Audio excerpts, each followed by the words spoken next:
안녕하세요.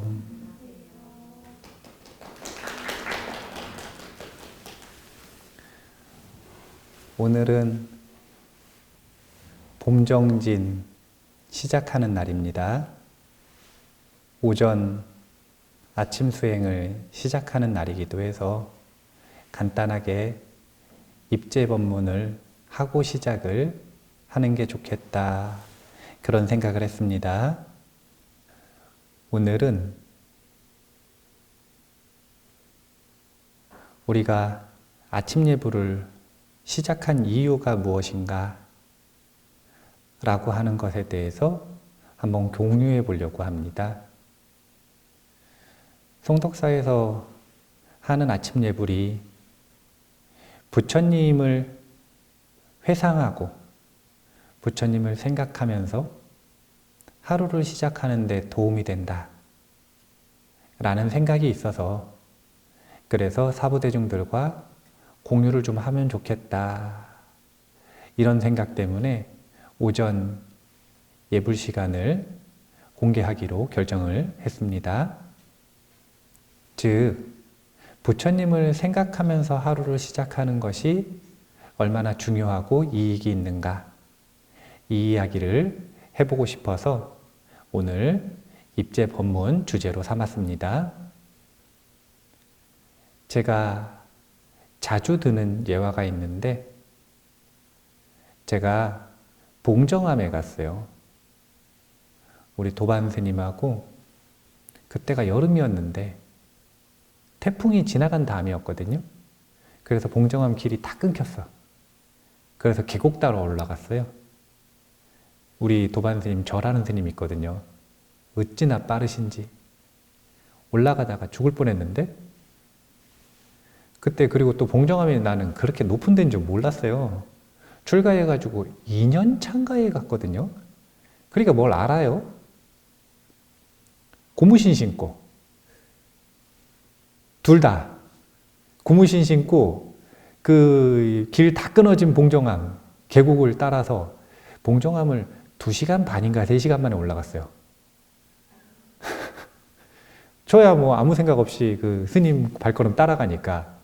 근데 다 올라가고 나니까 죽을 것 같더라고요.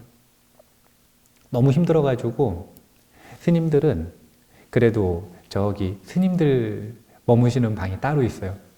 그래서 거기 머무르다가 이제 오후가 돼가지고 기도할 시간이 돼서 기도하러 들어가려고 가다가 우연히 방을 봤는데, 이제 보니까 불자들은 기도하는 시간인데 갓 올라온 불자들이 힘들다고 다 누워가지고 자더라고요. 그런데 그 중에 한 법우님이 일어나가지고 기도를 하고 있길래 방에서 물어봤어. 왜 법당 안 가고 저기 방에서 기도하고 있냐고. 그러니까 법당을 갈 건데 가기 전에 자기가 천주교 신자래요. 그래서 이 아침 저녁으로 항상 자기는 이 읽어야 되는 기도문이 있고 예수님을 생각해야 되기 때문에 그 기도문을 읽고 그리고 나서 부처님 전에 가가지고 인사드리고 예배드리려고 한다고. 그 얘기를 딱 하는데 너무 대조적인 거라. 봉정암은 우리나라 최고의 기도처인데 불자들은 거기 올라와서 밤에 힘들다고 누워서 자고, 천주교 신자는 본인 기도하고 또 부처님한테 가서 예불하고 기도하고. 너무 단편적인 면만 제가 봤던 것일 수도 있지만 그 상황 속에서 불자들의 하루의 삶의 루틴 중에 좀 너무 아쉬운 부분, 이 부분을 찾을 수 있었다라고 생각을 해요. 그건 뭐냐면, 과연 불자들은 하루의 시작과 끝에 부처님을 회상하는가? 하루의 시작과 끝에 부처님을 마음에 모신다면 하루 종일 부처님을 마음에 모시려고 노력을 하는 것이 되는데, 근데 눈 감기 전에 부처님을 생각하고 눈을 뜰 때 부처님을 생각하는가? 눈 감을 때 오늘 하루도 안전하고 건강하고 행복하게 지낼 수 있어서 감사하다고 부처님께 감사 인사 드리면서 눈을 감는지, 새로 눈을 뜰 때 오늘 하루도 기쁘게 지낼 수 있도록 눈 뜰 수 있게 해주셔서 감사하다고 부처님께 인사드리는지, 오늘 하루도 제가 수행에 전념할 수 있도록 허락해 주시면 좋겠다고 간청하는지, 이런 부분들을 한번 스스로 점검해 보면 좋겠고, 그리고 봄 정진 기간 동안에는 이렇게 아침에 부처님을 생각하면서 하루를 시작하시면 좋겠다 라는 생각으로 오늘 입제 법문을 부처님에 대한 회상의 이익으로 잡았습니다. 칸리명상에서는 텍스트의 58페이지에 보면 부처님에 대한 회상의 이익 부분이 있는데요. 칸리명상 속에서는 좌선을 하기 전에 준비명상으로 항상 부처님을 염불하는, 부처님을 회상하는, 부처님을 마음에 모시는, 그리고 부처님을 사실은 양미간, 이 아지라 차크라라고 하는 이 양미간에 모시는 훈련을 끊임없이 합니다. 이유는 수행에 도움이 되기 때문이기도 하지만 심리적인 이유도 있어요.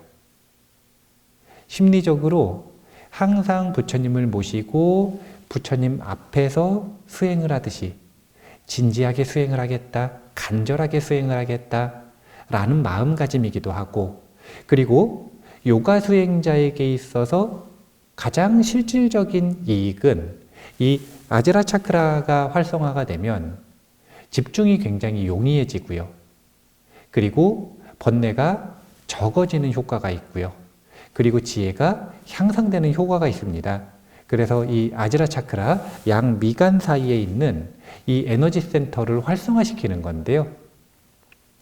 그렇게 항상 부처님을 수행하기 전에 자신의 몸과 마음의 가장 높은 곳에 모시는 훈련들을 하도록 권장을 합니다. 그러니까 이건 사실은 권장이 아니라 수행법에 속해 있는 거기 때문에 명령이죠. 이렇게 훈련하도록 합니다. 그렇게 부처님에 대한 회상을 하는 것이 어떤 이익이 있는가? 한번 제가 읽어볼게요. 부처님에 대한 회상 명상을 함으로써 많은 선업과 지혜와 믿음과 희열을 얻을 수 있으며 장애와 위험으로부터 자유로워질 수 있다. 또한 무상고무아의 의미를 빨리 이해할 수 있으며 아라한도를 성취할 수 있다. 이렇게 종합적으로 먼저 이야기를 하고 한 7, 8가지 정도의 개별적인 이익들을 이야기를 하는데, 여기서 보면 희열을 얻을 수 있다 이렇게 말하지 않습니까? 수행을 하다 보면은 기쁨이 2가지 기쁨이 일어나요. 우리가 평소에는 어떤 기쁨이 일어나냐면은 쾌락이 일어나잖아요. 쇼핑을 하면 기뻐요, 안 기뻐요? 기쁘죠? 예, 근데 받았어요. 그러면 시들해지죠. 이런 게 그 즐거움이 짧기 때문에 쾌락이라 그러는 거라. 식단 조절을 잘 하다가 어느 날 한번 치팅데이가 있어가지고 자기가 평소에 좋아하지만 건강하지 않아서 못 먹던 걸 먹었어. 오늘 먹기로 해가지고. 그러면 기뻐요, 안 기뻐요? 예. 근데 시간이 조금만 지나면 몸이 불편해. 그리고 정신적으로도 약간 후회가 돼요. 아, 너무 많이 먹었나 보다. 짧을 뿐만이 아니라 이렇게 변질돼요. 즐거움이 고통으로. 이런 걸 쾌락이라 그래요. 그런데 이런 요소가 없는 즐거움이 수행을 통해 나타나는 즐거움 2가지인데, 그게 뭐냐면 삐띠와 수카라고 합니다. 우리가 흔히 환희심 이런 표현하잖아요. 그 환희심은 정신적인 즐거움으로 삐띠라고 합니다. 육체적인 즐거움도 있거든요. 그게 바로 쑥하라고 하는 즐거움이에요. 육체적으로도 아주 청량하고 아주 사실은 좀 쾌락적인, 세간의 쾌락과 다른 점은 짧지 않고 부작용이 없다는 것일 뿐이지 아주 몸이 청량하고 가볍고 그 즐거운 느낌이 있어요. 이 얘기를 왜 하냐면 부처님을 회상하는 것 중에서도 이 칸니 명상 방법으로 아즈라 차크라, 에너지 센터를 활성화시키면서 이 부처님을 회상하고 연불하는 수행을 하면 그 에너지 센터가 활성화될 때 희열, 삐띠와 그리고 쑥하, 육체적인 즐거움들을 누릴 수 있다. 몸에 편안함과 가벼움을 얻는 데 있어서 부처님을 연불하고 마음에 모시는 것만큼 좋은 수행이 없다. 이렇게 총평을 하고 한번 개별적인 이익들을 하나하나 보도록 하겠습니다. 일단 1번, 부처님에 대한 믿음이 커진다. 스스로 한번 생각해 보실 필요가 있어요. 제가 오전 예불을 한다고 했을 때였나, 어떤 명상 프로그램이나 뭐 이런 기도 프로그램에 대해서 공개하겠다고 했더니 한 법우님이 그러시더라고요. 이 법우님이 절에 다니신 지도 오래됐고 송덕사 다닌 지도 10년 가까이 되신 분인데 이제 제가 신심 있는 불자가 되겠네요 이러더라고요. 10년이나 되셨는데 송덕사 오신 지, 그럼 지금까지는 신심 있는 불자가 아니라는 얘기인가? 이 생각을 잠깐 했는데 스스로 주관적으로 생각하기에 뭔가 자신이 조금 종교적인 면에서 부처님을 생각하고 부처님을 마음에 품고 부처님을 섬기면서 살아가는 이 신심, 종교적인 신심에 대해서 조금 부족하다고 생각하지 않았는가? 이런 생각을 하거든요. 아마 송덕사 붓다스쿨과 인연 지어져서 공부하시는 분들이 대개 또 이런 성향을 가지고 계시는 분들이 있을 거예요. 왜냐하면 공부하고 수행하는 걸 더욱 중요시 여기는 분들이 많으니까. 그런데 이렇게 아침에 부처님을 마음에 품고 부처님을 생각하면서 하루를 살아가기 시작하면 당연히 부처님에 대한 믿음이 커집니다. 당연하죠. 하루의 시작, 새해 삶을 시작하는 시작의 부처님을 마음에 모시는데 믿음이 커지지 않을 수 없습니다. 2번, 통찰의 지혜가 확장된다. 부처님은 최고의 지존이기 때문에 부처님의 덕성에 대한 수행을 하는 사람은 법을 쉽게 이해할 수 있다. 우리가 부처님을 신처럼 신격화해서 모시는 것이 아니라 인간 붓다를 마음속에 스승으로 모시고 수행을 한다. 이 이야기는 부처님을 롤모델로 생각한다라는 것이거든요. 그러면 롤모델로 생각하고 자신의 멘토라고 생각을 해서 그분을 항상 생각하면서 그 부처님께서 어떻게 수행하셨는지, 어떤 공덕이 있었는지 이런 부분들에 마음을 두기 시작하면, 마음에 품기 시작하면 최고의 지혜를 지닌 존재를 롤모델로 가지는 거거든요. 그럼 닮아갈 수밖에 없어요. 통찰의 지혜가 확장된다. 3번, 공덕이 확장된다. 이것도 똑같은 논리죠.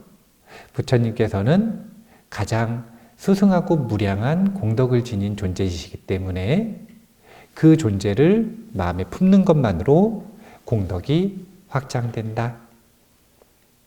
4번, 사띠가 항상 부처님의 덕성을 대상으로 취하기 때문에 알아차림이 확장된다. 여기서 사띠는 부처님과 법과 승가를 기억하는 것을 의미한다. 오직 유익한 것만을 기억하라. 항상 부처님의 덕성을 기억함으로써 알아차림이 더 명료하고 더 강해진다. 부처님에 대해서 공덕을 회상하는 수행을 한다. 이게 대승불교에서는 염불이라. 아침과 저녁에 부처님을 마음에 품고 시작하고 부처님을 마음에 품고 마무리하고, 이것뿐만이 아니라 삶의 일상 속에서는 30초에서 1분 정도씩 투자를 해서 단축 명상을 할 필요가 있는데, 이 단축 명상 기법이 바로 염불인 거예요. 어떻게 하는가? 칸리 명상의 방식을 응용하면 호흡을 하면서 숨을 들이쉬고 내쉴 때 양미간 사이에 부처님을 모셨다고 생각하고 자신의 주부를 염불하는 겁니다. 저는 나무 아미탑을 합니다. 본사를 모신 분들은 석가모니불 하시면 됩니다. 관세음보살 좋아하시는 분들은 관세음보살 하시면 되고, 자신의 주불이 되는 불보살을 양미간에 모시는 훈련을 해야 돼요. 숨을 들이쉬면서 나무 아미타불, 숨을 내쉬면서 나무 아미타불, 이렇게 심호흡을 3번 또는 5번, 마음이 좀 불안할 때는 10번, 한 10초에서 1분 사이에 짧게 일상 중간중간에 부처님을 염불하는 습관을 들인다면 사띠가 삼보전을 향해 확장되는 효과가 있을 것이다. 사띠 명상을 하시는 분들은 당연히 사띠 빠따나 사띠의 확립을 이루시고 싶을 건데 아무 원인 없이 이루어지는 건 없어요. 이렇게 삼보전에 대한 마음의 회상을 통해서, 깨어있음을 통해서 우리는 사띠빠따나를 도움을 얻을 수 있다. 이렇게 생각하시면 되고요. 다음의 이익은 인내심이 확장되어 정신적인 괴로움과 육체적인 고통을 참아낼 수 있다. 부처님은 강한 인내심의 소유자다. 만약 누군가 부처님의 덕성을 숙고한다면 그 사람은 고통을 참아낼 수 있다. 혹시 자신이 고통을 잘 참지 못해서 너무 예민한 분들 있잖아요. 몸과 마음과 감각이 예리한 것과 예민한 건 다른 거거든요. 너무 예민하신 분들은 이게 인내심이 좀 약해지는 부작용이 있어요. 그런 분들은 수행을 하기 위해서, 수행을 잘하기 위해서는 견디는 힘이 좀 있어야 돼요. 그리고 견디는 힘을 우리가 증장시키기 위해서는 최고의 방법이 부처님을 마음에 모시는 것이다. 부처님은 누군가가 이유 없는 비난을 할 때, 헛소문을 퍼뜨릴 때 도망가지 않으셨어요. 아난존자가 항상 지금 성에서 부처님 비난하는 사람들이 있습니다. 여기 말고 다른 데로 가시죠. 이런 제안을 하시거든요. 제자 입장에선 그럴 수 있잖아요. 부처님 가시면 욕먹는데 이유 없이, 근거 없이 그곳으로 모시고 가고 싶지 않거든요.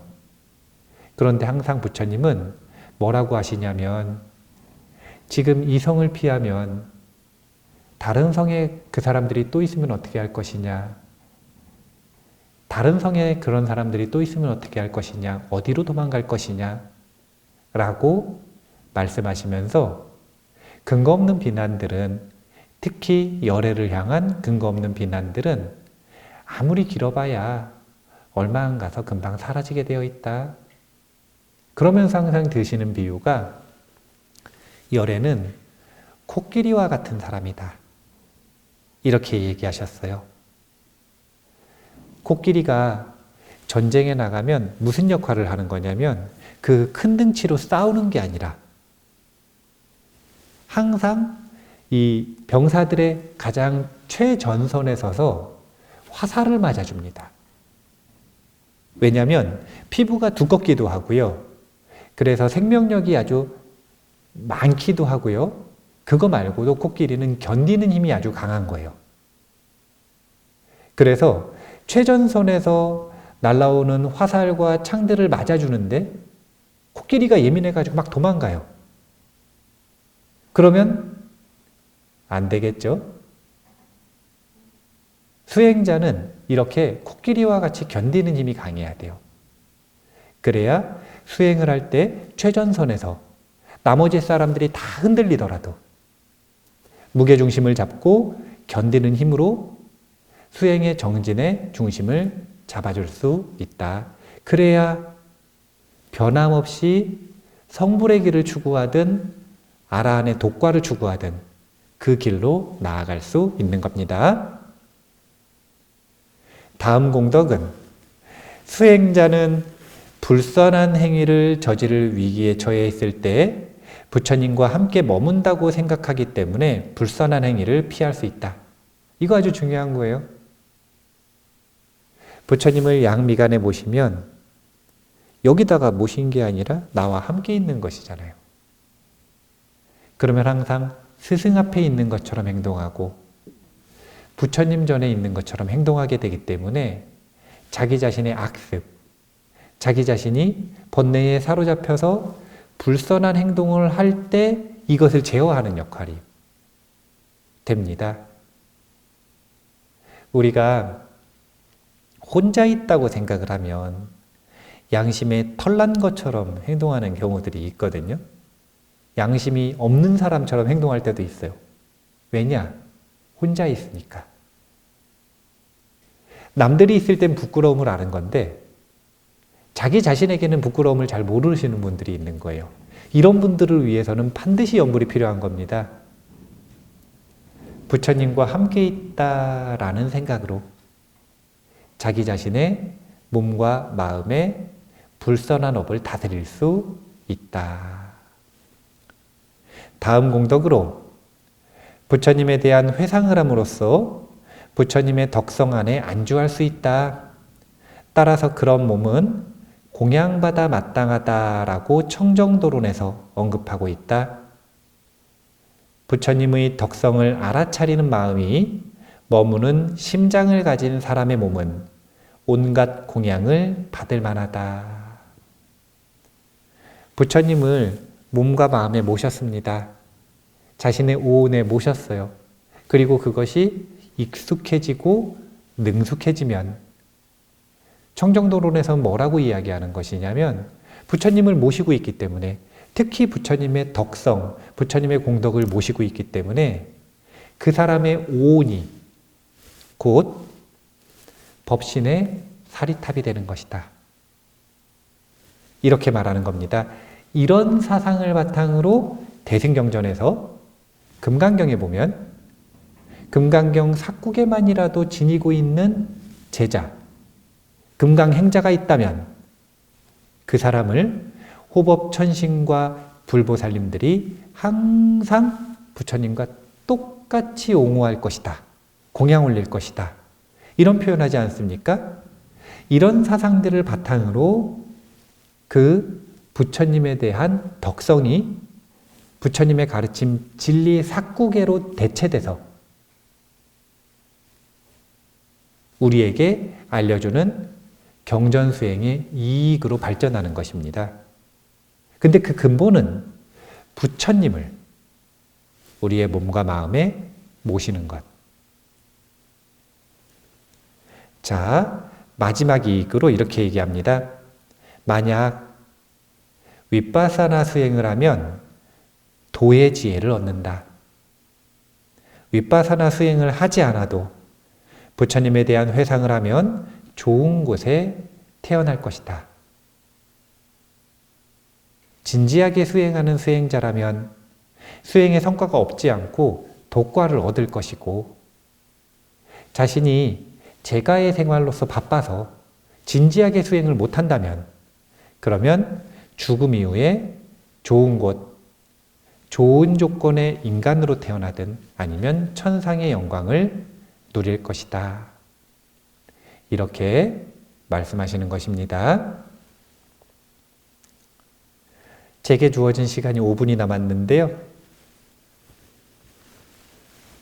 부처님 연부를 통해서 천상에 태어난 마따꾼달리 이야기를 간단하게 해드리도록 하겠습니다. 법구경 이야기에서 들으셨을 거예요.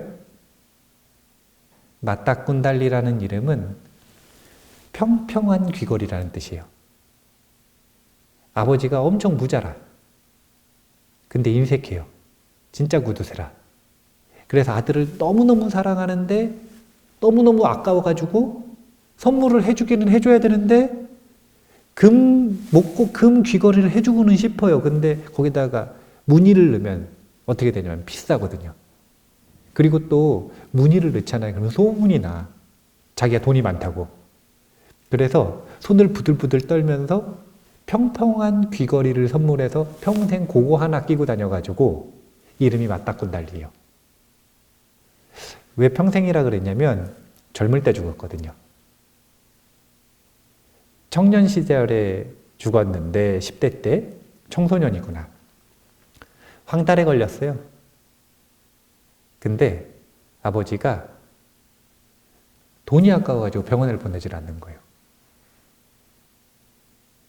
그래서 이제 병이 너무 악화돼가지고 죽거든요. 그런데 이 마따꾼달리가 죽기 직전에 집에서 죽으면 지금 큰일 나요. 아버지 입장에서. 왜냐면은 장례식 치른다고 사람들이 올 거 아니에요. 그럼 자기 집에 돈이 많은 걸 들키는 거예요.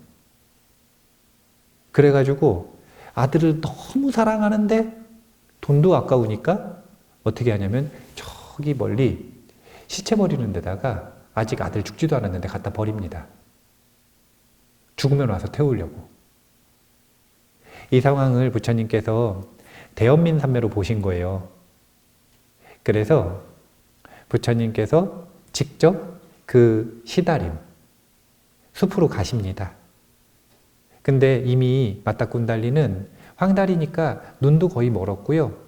그냥 귀만 조금 들리고요. 이제 몸도 못 움직이고 숨만 간당간당 붙어 있어요. 그러니까 부처님이 오시는 걸 아나요, 모르나요? 모르죠. 그런데 이상한 게 소리가 들리고 누가 오는 것 같은데 뭔가 환해지는 느낌이 있는 거예요. 그러니까 자기는 이런 경험이 단 한 번도 없으니까 뭐라고 질문을 하냐면 거기 오시는 분이 누구십니까? 혹시 깨달으신 분입니까? 이런 질문을 하는 거예요. 부처님을 한 번도 뵌 적도 없어요. 왜 그럴까요?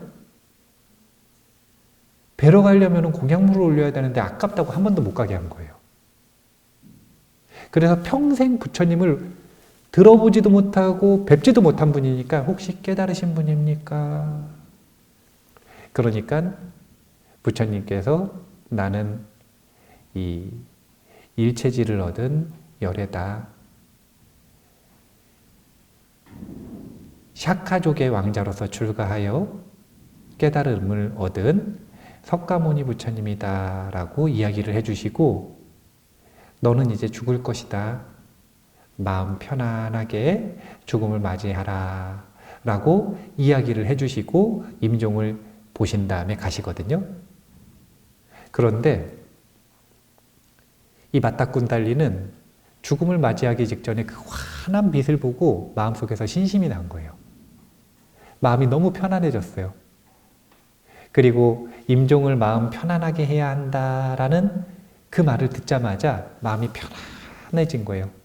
그래서 마치 잠들듯이 죽음을 맞이했는데 곧바로 이 천상에 태어나서 키 큰 천신이 됩니다. 키가 크다는 건 공덕이 크다는 거거든요. 마따꾼달리는 무엇 때문에 천신에 태어날 수 있는 원동력을 얻었는가? 그것은 다른 것이 아니라 제가 항상 죽음 수업을 할 때 다음 생을 결정함에 있어서 가장 중요한 순간은 최우심, 임종의 순간이다 라는 말을 하지 않습니까? 임종의 순간에 부처님에 대한 신심이 난 거예요. 그리고 마음이 편안해진 겁니다. 마치 이 수행을 하지 않았기 때문에 마음에 니미따는 없었지만, 근데 부처님께서 오셔가지고 후광 때문에 광명상이 생긴 것처럼 그렇게 마음에 큰 광명을 품고 부처님을 신심을 가지고 임종을 맞이한 거예요. 그냥 이 하나의 공덕, 평생 지은 공덕은 이 하나밖에 없어요. 물론 밖에 나가서 놀지 못하게 숨겨놨기 때문에 나쁜 짓도 많이 하지 않았지만, 그런데 지은 공덕이라고는 이 단 하나의 공덕인데 키 큰 천신이 되어서 천상의 영광을 누리게 되고, 그리고 인색한 아버지를 제도하게 되는 그런 인연담이 이 맞닥군달리의 인연담입니다. 우리가 부처님에 대해서 회상하고 연불하는 것은 아주 위대한 공덕들이 있어요. 유명한 개도 있지 않습니까? 벽지불을 너무 좋아해가지고 벽지불이 이제 안거 끝나서 다른 데로 안거 지내러 가시려고 신통역으로 쭉 날아서 가시거든요. 근데 그 모습을 보고 부처님이, 아니 벽지불이 너무 그리워서 짖다가 심장이 터져서 죽거든요. 너무 그리워가지고. 그리고 나서 역시 천신으로 태어나요. 개도 부처님을 그리워하고 연불하는 마음이 있으면 마찬가지로 이렇게 천신으로 태어나는, 좋은 곳에 태어나는 그런 효과가 있다. 맞닥군달리와 그리고 그 아버지, 인색한 아버지는 도의 지혜로 들어가는 효능을 얻었습니다. 맞닥군달리는 천신으로 태어나서 다음에 수행을 해서 도의 지혜로 들어갔고, 아버지는 살아생전에 마음을 돌려서 인색한 마음을 다스리고 수행을 해서 도의 지혜로 들어가죠. 우리가 누리고 싶은 이익이 이생의 행복이든 내생의 행복이든 궁극의 행복이든 그 기본은 부처님을 몸과 마음에 모시는 것, 이것이 기본이 된다. 이것을 꼭 기억하시고 아침에 눈 뜨자마자 부처님께 감사합니다 라고 부처님을 기억할 수 있고, 그리고 잠들기 전에 오늘 하루도 부처님 감사했습니다 이렇게 부처님께 감사드릴 수 있는 그런 봄 정진 기간 훈련을 해보시면 좋을 것 같습니다. 혹시 아침에 놓치실 수 있기 때문에 이렇게 아침에 예불하고 시작을 하면 삼보전의 공덕을 생각하고 예를 올리는 시작을 하면 우리가 잊지 않고 조금이라도 빠르게 아침 시간에 부처님을 몸과 마음에 모시고 일상을 살아가는 훈련을 할 수 있을 거라고 생각을 합니다. 자, 오늘 입제 법문은 부처님을 연불하는 공덕, 부처님을 모시는 공덕을 이야기했습니다. 항상 일상 속에서 그리고 수행을 할 때 몸과 마음에 부처님을 모시고 수행을 이어나가시기 바라겠습니다. 마무리하겠습니다. 감사합니다.